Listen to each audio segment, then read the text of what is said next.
Student, welcome back to the channel. So हम पढ़ रहे हैं chapter number 6 which is triangles. So 2 topic हम कवर कर चुके हैं इसके ऊपर।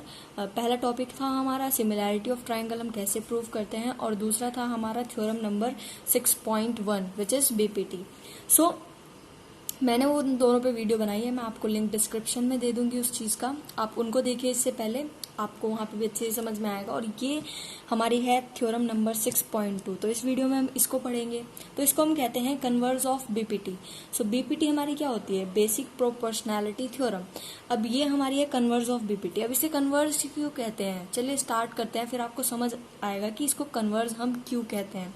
ठीक है, सो स्टार्ट करते हैं। सबसे पहले इसमें क्या है, स्टेटमेंट है, if a line divides any 2 sides of a triangle in a same ratio then the line parallel to the third side. तो इन्होंने कहा कि अगर कोई लाइन हमारी किसी 2 लाइन को ट्राइंगल की, जैसे हमारे पास ए बी है और ए सी है, अगर ये लाइन हमारी डिवाइड कर रही है सेम रेशियो में, तो प्रूव करो कि वो दोनों लाइन पैरेलल है।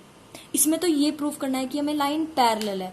उसमें क्या था कि लाइन पैरेलल होती थी और हमें प्रूफ करना होता है कि वो जो पैरेलल लाइन है हमारी वो डिवाइड करती थी इन दोनों को सेम रेशियो में। तो इसलिए हम इसको इनवर्स, कन्वर्स कह लो, इनवर्स कह लो, कहते हैं बीपीटी का। बीपीटी की कन्वर्स कहते हैं हम इसलिए इसको। सो इस वाली में हमें क्या करना है कि इनको पैरेलल प्रूफ करना है, और वहां पे पैरेलल हमारे पास ऑलरेडी होती है। सो इसलिए हम इसको कन्वर्स कहते हैं बीपीटी की। सो चलिए स्टार्ट करते हैं। तो गिवन हमें क्या है, गिवन हमें है कि एडी अपॉन डीबी, तो मतलब जो ये है हमारी, इनकी रेशियो हमें इक्वल गिवन है, which is AD upon DB AE upon EC. तो इस तरीके से हमें इसकी रेशियो इक्वल है और हमें प्रूफ करना है कि ये दोनों लाइन पैरेलल है हमारी।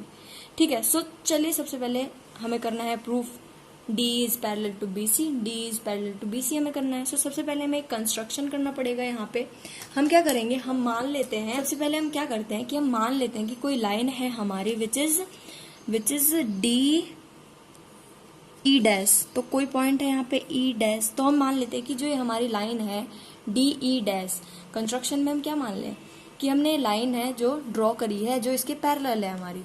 ठीक है, तो डी ई डैश हमने इसके पैरेलल ड्रॉ कर ली, बीसी के पैरेलल। तो ये कंस्ट्रक्शन हम इसमें करेंगे।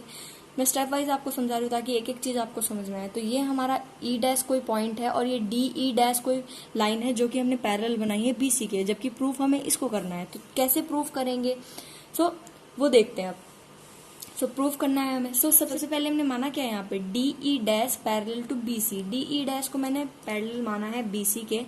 सो अगर ये दोनों लाइन हमारी पैरेलल है, अगर ये दोनों लाइन हमारी पैरेलल है, तो इसका मतलब क्या है कि जो ये रेशियो है हमारा, ये सेम रेशियो में हमारा डिवाइड हो रहा होगा। इनका रेशियो जो होगा वो इक्वल होगा, क्योंकि बीपीटी में हम यही पढ़ के आए हैं। तभी मैं कह रही हूँ आपको वो वाली वीडियो देखना, ताकि आपको मैं नाम लूंगी और आपको एकदम से समझ आएगा कि मैं कहना क्या चाह रही हूँ।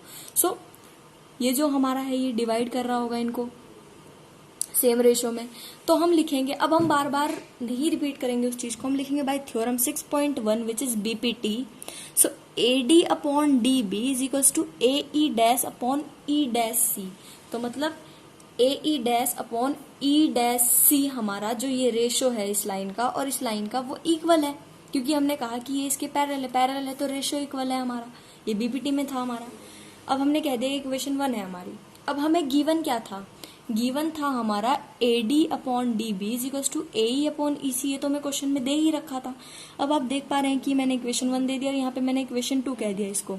नाउ अब आप देख पा रहे हैं एडी अपॉन डी बी इसमें भी है which is equals to A E dash upon E dash C.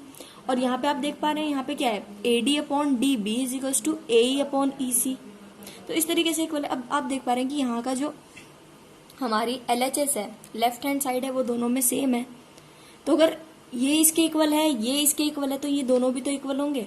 So from equation first and second हम इन दोनों को इक्वल रख सकते हैं, तो वही करेंगे।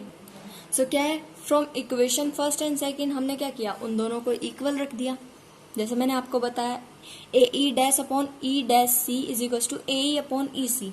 अब हम क्या करेंगे, now adding 1 on both side, दोनों तरफ 1 ऐड करेंगे हम इस वाली इक्वेशन में।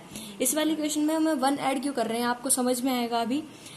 जब हमने ऐड किया 1 दोनों तरफ तो हमने एलसीएम लिया, तो ये ई डैश सी हो गया यहाँ पे अपॉन में ई डैश सी, और ए ई डैश ऐसे ही रहा इज इक्वल्स टू इधर पे हमारा हो गया ए ई प्लस ई सी अपॉन ई सी। तो इस तरीके से एलसीएम लेकर हो गया। अब मैंने 1 ऐड क्यों किया था, मुझे पता था कि जो ये है मेरा जो ई डैश है वो कॉमन पॉइंट होगा, तो ये मेरा डायरेक्टली ए सी हो सकता है प्लस करके, और यहाँ पे भी मेरा ए सी हो सकता है प्लस करके, तो इसलिए मैंने यहाँ पे प्लस करा था 1। ओके, सो आपको समझ में आ गया होगा। अब यहाँ पे क्या है, ये मेरी डायरेक्टली ए सी बन गई, क्योंकि कोई लाइन थी हमारी ए सी जिसमें कि एक पॉइंट है हमारा ई डैश, और यहाँ पे ए है और यहाँ पे हमारा सी है, तो A E dash plus E dash C हमारा ए सी बन गया।